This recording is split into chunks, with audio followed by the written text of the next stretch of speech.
Hi, it's Rachel back again. I am working on my homespun project and I am on flower, I don't know what. Oh, I think it's tucked under there. I think it's flower number 1. It's this flower. I'm working on the center. I went around in a lighter yellow with backstitch and I wanted to show you how I do the grid.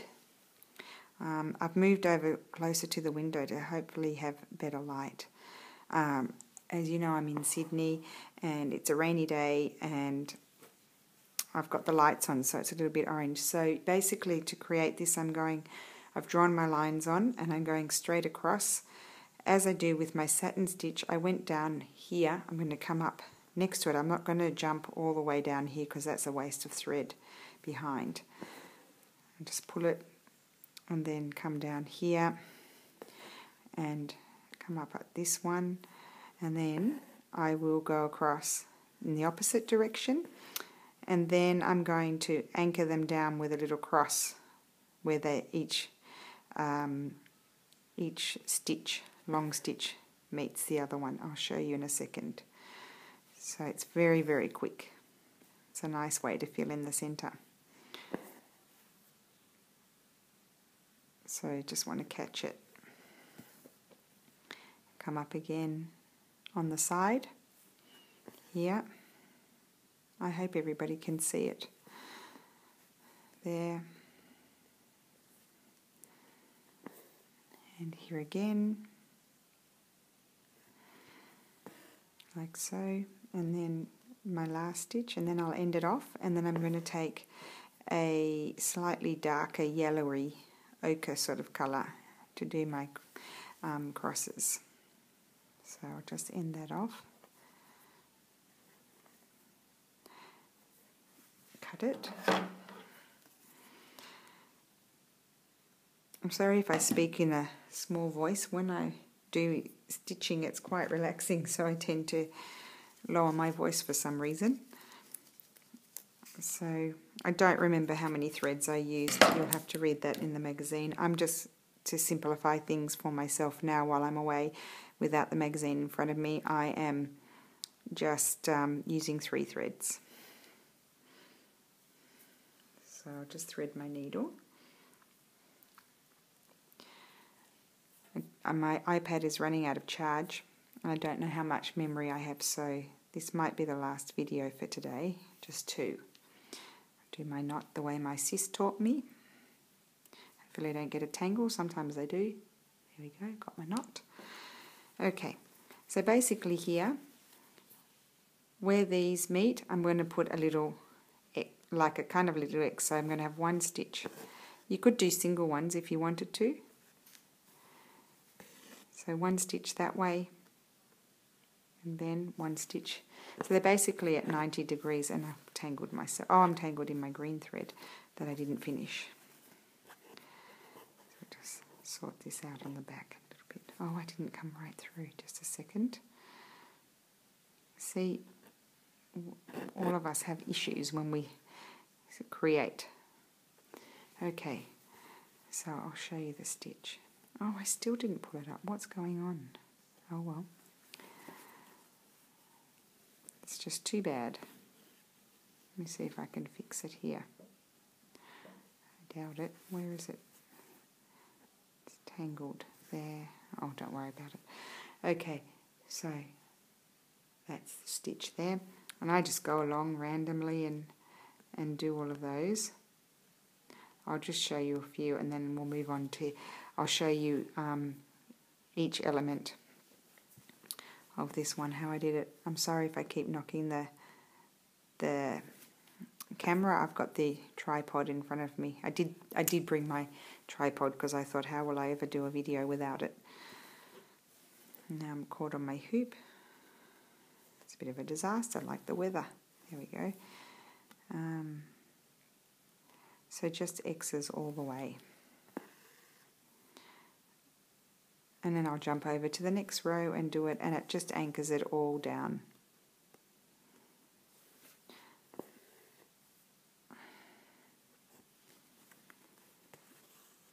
It's quite relaxing and fun. Nothing's too hard. It's It's quite simple, so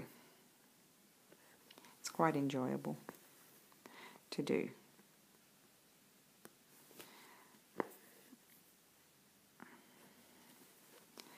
Do a couple more and then we'll move on, because otherwise this video will be too long.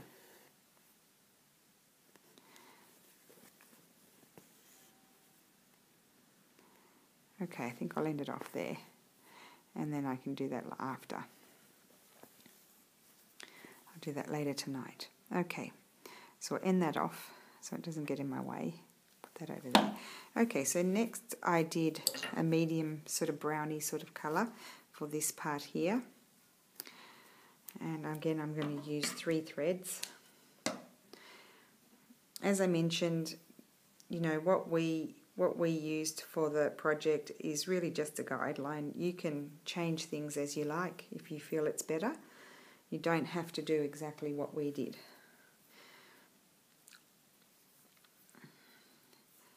And these little dots around the centre were just done with satin stitch, the same as the other flower that I showed you before. They were just satin stitch. Now with something that's curved or round, I always start in the centre. So my drawn on design is really just a guideline, and so I'll start in the centre, and as much as possible I will come up next to where I went down, because it really does save a lot of thread. A little bit of something in there. Now depending on how big your circles are, I just keep putting stitches in until I'm happy with the shape. So that if I'm not happy with the shape, I'll put in I'll put in another one. And I just go from side to side.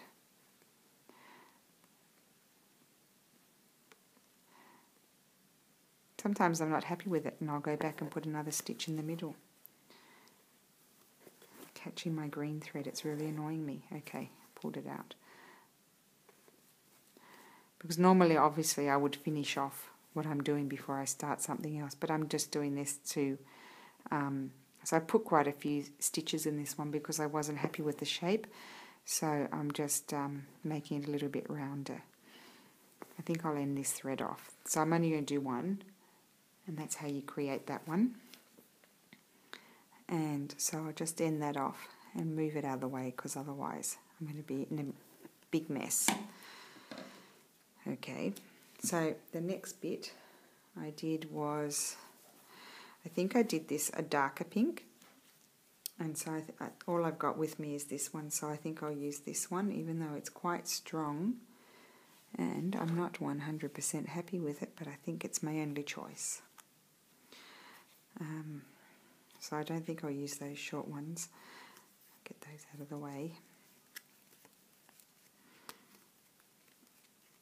If you wanted to go a bit faster, you could use 4 threads. That would fill it in faster, but for this I'm going to use 3. What's that? That's a flying around piece.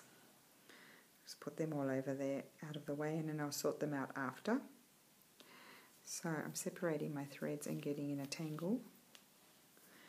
It's the pressure of not trying to do videos that are too long and worrying about the iPad running out.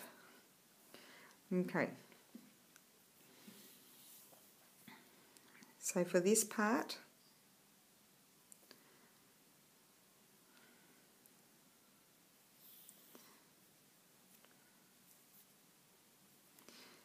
do my knot. Okay, it's again just a random loose satin stitch, and I'm always, as I mentioned before, I'm going to start in the center. And again, if you have trouble creating the shape, you can backstitch all the way around. You see there, I'm going to come up next to it, and what I will do is I will continue to finish that side, and then I'll end my thread and I'll come back and finish that side. I always like to start in the center. And see, I've come up too far apart, so I'll probably slip another stitch in there, a come up in the middle.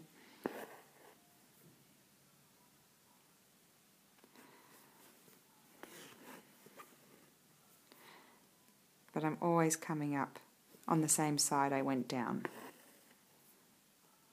I'm not jumping from one side to the other. And they don't have to be completely attached to each other, the stitches, but if you do leave too much of a space, and I've done it again, I might just slide over here a bit, I keep knocking it, then you just go back and put another stitch inside to fill it.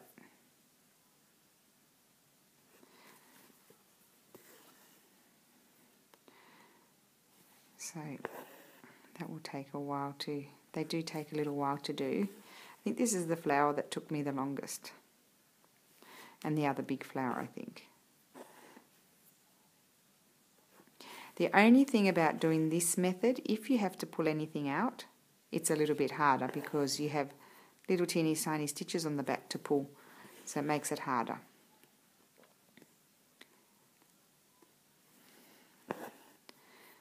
So I'm sorry I can't speed this up.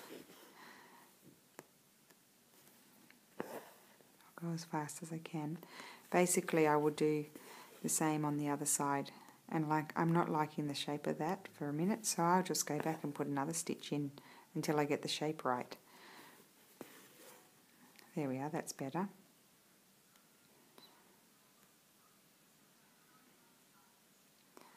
Okay, got that.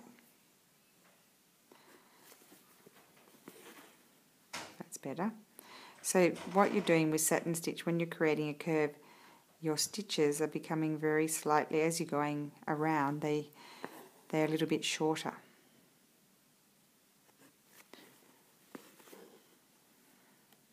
And when I come to the end, I'll just make them on a slight slant to create the point. I've come up too far away, so I'll just put another stitch in there. I'm getting tangled in my threads at the back, so it's not advisable to leave long threads like I have.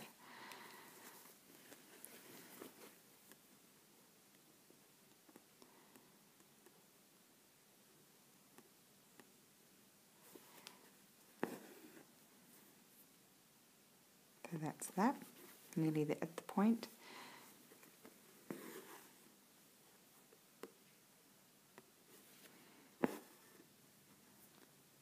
I'm just going to go to a slight slant.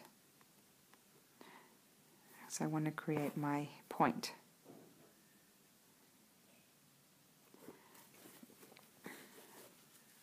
And there you have it. So I'll just end that off.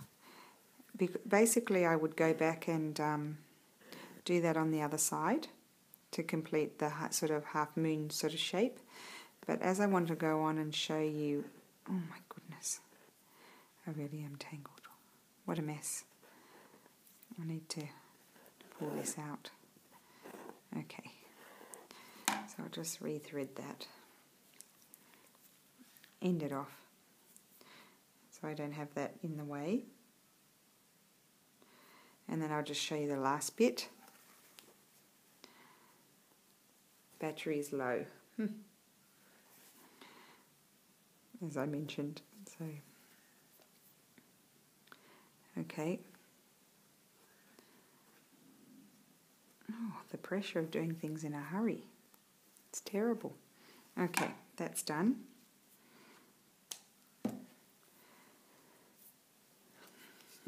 So I've got my next colour.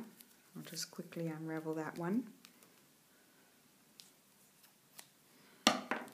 With the outer petal, you can do it in a looser satin stitch, so not quite as tight. When I say a looser satin stitch, I mean it's not really, really tight.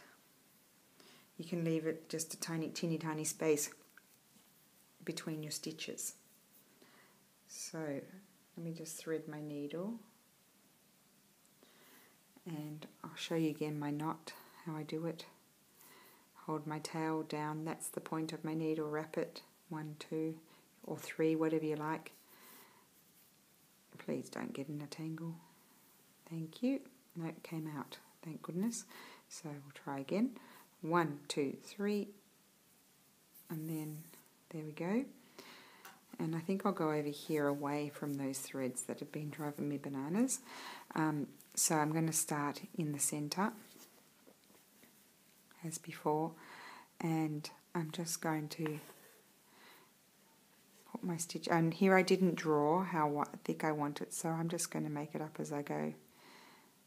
Maybe, you know, about half on either side. And again, I'm just doing as I did before. I'll do a few at the top and then I'll slowly move them around to create the curve.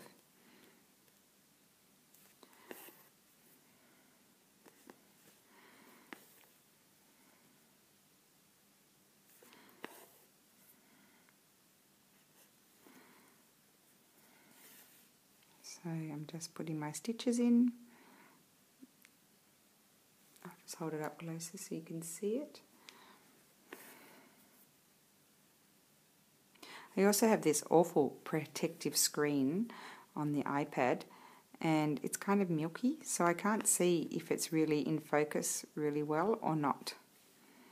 All I can see is this milkiness.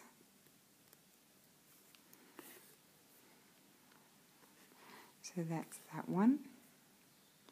Isn't it incredible how long it takes? This flower really took quite a while to embroider. You can see that, how long it's taking me to just do these little bits that I'm showing you. It really did take a while. And I'm going to work around, and here they'll become a little bit smaller, and then maybe a couple of stitches here. I might not get all of that done before the video conks out. I'm trying to go as fast as I can. But it does thin out a bit as you go down and around. Hopefully I'm doing it the same as I did it for the magazine, because I really am just winging it.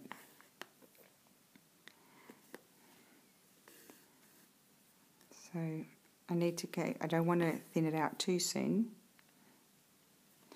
but my stitches are becoming a little bit smaller than they were up here.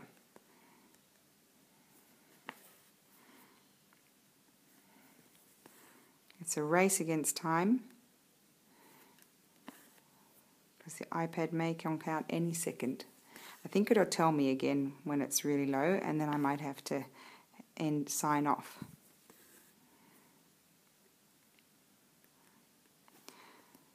Oh, it takes such a long time, I'd forgotten.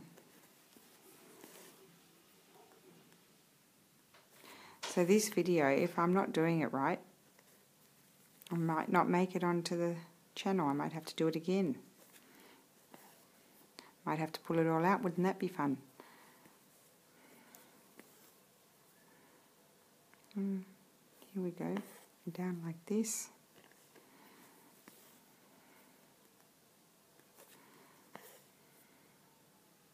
I'll just show you the back. You can see the back, how cool it is. No wastage.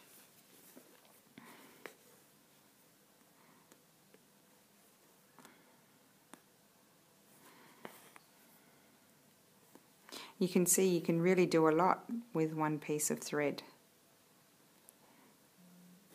with this technique.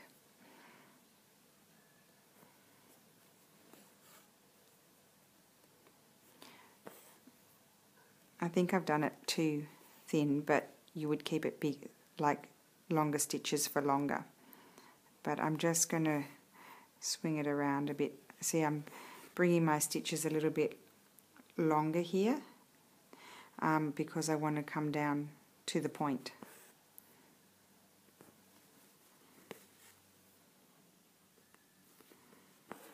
Like so.